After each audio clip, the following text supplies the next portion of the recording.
Hello friends, welcome to SSC coaching centre. दोस्तों, आज के वीडियो में गणित के इंपॉर्टेंट प्रश्नों की बात करेंगे जो एग्जाम में पूछे जाएंगे। तो चलिए स्टार्ट करते हैं। पहला क्वेश्चन है, एक फल विक्रेता के पास कुछ सेब थे, उसने 40% बेच दिए और अभी भी उसके पास 420 सेब हैं, तो प्रारंभ में उसके पास कितने सेब थे? देखिए, प्रारंभ में अगर शुरुआत की बात करें तो उसके पास जितने भी सेब होंगे वो सभी अपने आप में 100% होंगे। ठीक है, कितने सेब होंगे इसके पास? 100%। प्रतिशत में 100% होंगे, चाहे वो कितने भी हों। अब 40% वो बेच देता है। भाई 100% में से क्या कर दिया उसने? उसने 40% बेच दिए। ठीक है, 40% बेच दिए। अब 100% में से 40% बेच दिए तो बचे कितने? 60% बचेंगे। क्लियर है इतनी बात? जब 100% थे शुरुआत में, उसमें से 40% बेच दिए तो 60% बचेंगे। तो प्रतिशत में कितने बचे हैं? 60%। और यहां देखो संख्या में कितने बचे हैं? 420 सेब हैं। ठीक है, 40% बेचने के बाद अभी भी उसके पास 420 सेब बचे हैं। प्रतिशत में बचे 60%, यहां बचे 420, तो 60% की वैल्यू 420 के बराबर होगी। ठीक है, 60% की वैल्यू 420। आपको पता करना है 100% का मान। 100% का मान कितने सेब थे? तो कैसे पता करेंगे?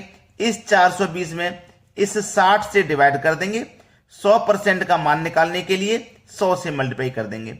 0 से 0 कटेगा, 6 सत्ते 42 कटेगा और 7 का मल्टीप्लाई 100 में कर दो, आंसर आ जाएगा 700। ये आपके सवाल का बिल्कुल सही जवाब है। देखिए किस ऑप्शन में दिया गया है? 700, बी ऑप्शन। ये बिल्कुल सही जवाब है। सभी को समझ में आ गया? अब देखेंगे अगला सवाल। अगला सवाल है 4, 8, 7 क्वेश्चन मार्क का चतुर्थानुपाती क्या होगा? यहां क्वेश्चन मार्क है, चतुर्थानुपाती पूछ रहा है, मतलब ये वाली संख्या पूछ रहा है क्या होगा। ठीक है, इसमें करना क्या होता है? देखिए, ए, बी, सी और डी, यानी कि ए बी सी तो हमारे पास है, ये डी नहीं पता हमें क्या, यही हमें निकालना है। ठीक है, यही हमें निकालना है। ये एनटीपीसी 2016 का पूछा हुआ सवाल है। चलिए, चतुर्थानुपात कैसे निकालते हैं? A B C, A B C का ही तो चतुर्थानुपात निकालना है हमें। तो ए बी सी का चतुर्थानुपात हमें निकालना है। ए बी सी का चतुर्थानुपात। ठीक है, चतुर्थानुपात। चलिए कैसे निकालते हैं? B into C divided by A, बस निकल गया। बी का मान कितना है? बी का मान 8 है, सी का मान 7 है, ए का मान 4 है। बटे में ए है, ए का मान 4 रख दो, तो 4 से 8 कट जाएगा 2 बार में, 2 सत्ते 14। सवाल खत्म। सी ऑप्शन क्या हो जाएगा? प्रश्न का बिल्कुल सही जवाब। मैं यहां पे आपसे एक रिक्वेस्ट करूंगा कि अगर आपको वीडियो पसंद आती है तो आप एक लाइक का बटन जरूर दबा दीजिएगा। ठीक है, और कोई भी वीडियो अगर आपको बनवाना है तो कमेंट करके आप बता दीजिए चैप्टर का नाम। ठीक है, तो मैं उस पर वीडियो बना दूंगा जिससे कि आपकी समस्या जो भी है खत्म हो जाए। चलिए अब देखते हैं अगला सवाल। अगला प्रश्न है, ए बराबर 2b बराबर 3c है, तो ए अनुपाते बी अनुपाते सी क्या होगा? बहुत अच्छा सवाल है, एनटीपीसी 2016 में पूछा गया था। देखिएगा, ये 2b है, ये 3c है और ये 1a है। ये क्या है? 1a लिखा नहीं गया है लेकिन 1a है, ये मालूम है। तो देखिएगा, ये आपका a है, ये आपका a है। अब मैं b को इधर लेके आऊंगा बराबर के, तो a के बटे में b हो जाएगा। तो बराबर के इधर 2 बचा, जब यहां से b चला गया तो 2 ही तो बचा। ठीक है, अब इस 1 को मैं बराबर के इधर लेके जाऊंगा तो 2 के बटे में 1 आ जाएगा। क्लियर? बिल्कुल उसी तरीके से यहां देखो b है, b लिखूंगा, ये b है। इस c को इधर लेके आऊंगा तो b के बटे में c आ जाएगा। जब c यहां से चला गया तो यहां 3 बचा। अब इस 2 को यहां से इधर लेके जाऊंगा तो 3 के बटे में 2 आ जाएगा। ठीक है, अब हमें ए बी सी का मान बताना है, जो कि आसानी से हम बता देंगे। ठीक है, आसानी से बता देंगे हम। देखिएगा, अब मैं इसको सही फॉर्म में पहले लिख लेता हूं। ए अनुपाते बी बराबर, ए का मान कितना है भाई? ए का मान 2 है। ठीक है, अनुपाते, और बी का मान कितना है? 1 है, ये लिख लिया मैंने। अब बी अनुपाते सी लिख लेता हूं। बी अनुपाते सी बराबर बी का मान कितना है 3 और सी का मान है 2। अब ए बी सी का मान पूछा है ना हमसे, ए अनुपाते बी अनुपाते सी। ए का मान कितना भैया 2 है तो 2 लिखेंगे, बी का मान 1 है 1 लिखेंगे। अब बी का देखो एक और मान है, बी का एक और मान है 3 तो बी के ही नीचे लिखना है दूसरा मान, ठीक है। और सी का मान कितना है 2 तो सी के नीचे लिखना है, लेकिन दूसरी लाइन चालू हो गई है तो यहां लिखना है। अब ये खाली जगह है इसके बराबर वाली संख्या उतार लो, ये खाली जगह है इसके बराबर वाली संख्या उतार लो। 3 दूनी का 6, 3 1 कम 3, 2 1 कम 2, 6 अनुपाते 3 अनुपाते 2। ए बी सी क्या होगा 6 3 2, किस ऑप्शन में है 6 3 2, सी ऑप्शन में दिया गया है। यह प्रश्न का बिल्कुल सही जवाब है। सभी को समझ में आ गया। अब देखते हैं अगला सवाल। अगला प्रश्न है 15 आदमी एक काम को 30 दिनों में पूरा कर सकते हैं, उसी काम को 9 आदमी कितने दिन में पूरा करेंगे। एनटीपीसी 2016 के सवाल। चलिए 15 आदमी किसी काम को 30 दिन में पूरा कर रहे हैं, ठीक है, किसी काम को 30 दिन में पूरा कर रहे हैं।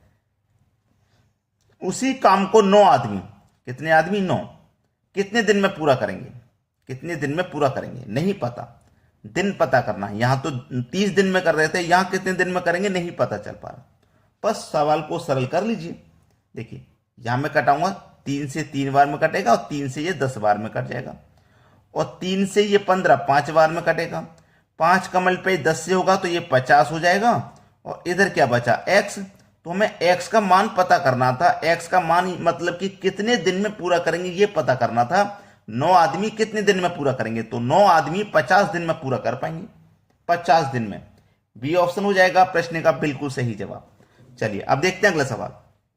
अगला प्रश्न है एक वृत्त का क्षेत्रफल 616 वर्ग मीटर है, तो इसका व्यास कितना होगा।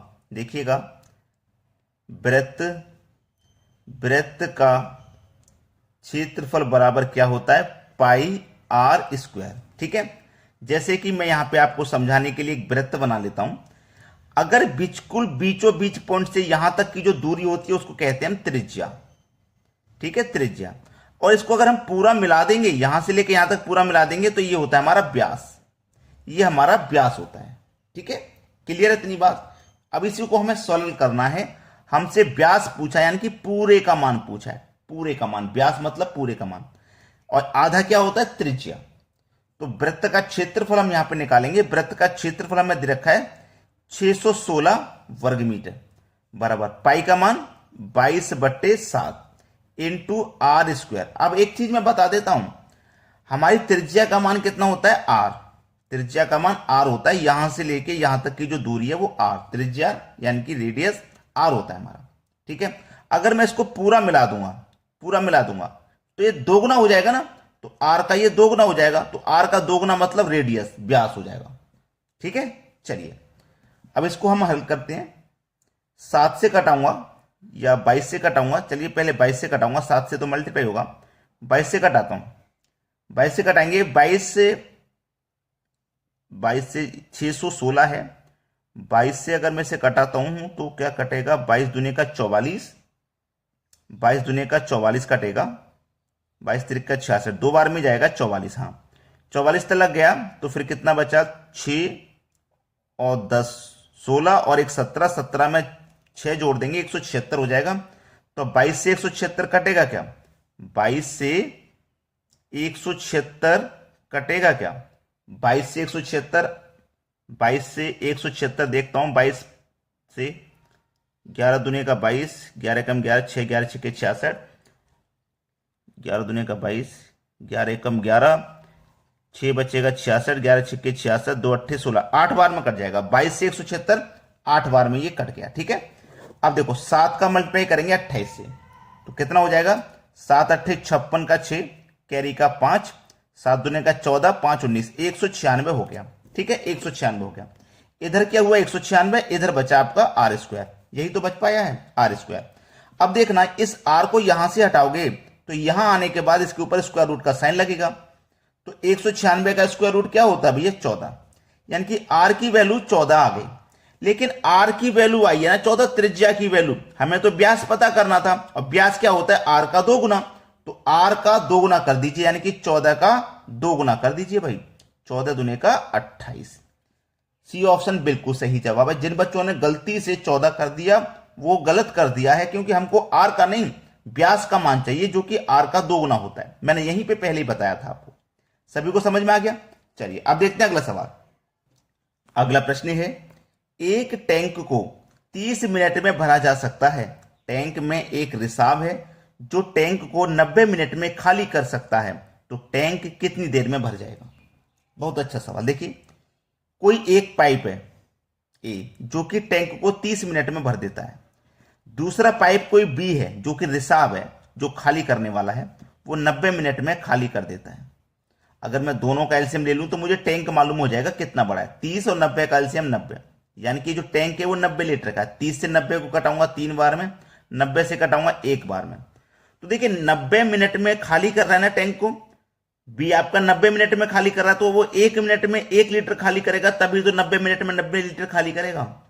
अगर हम ये दोनों पाइपों को खोल देते हैं तो ए 1 मिनट में 3 भरेगा, बी 1 मिनट में 1 खाली करेगा, तो 1 मिनट में 2 ही लीटर भरा जाएगा।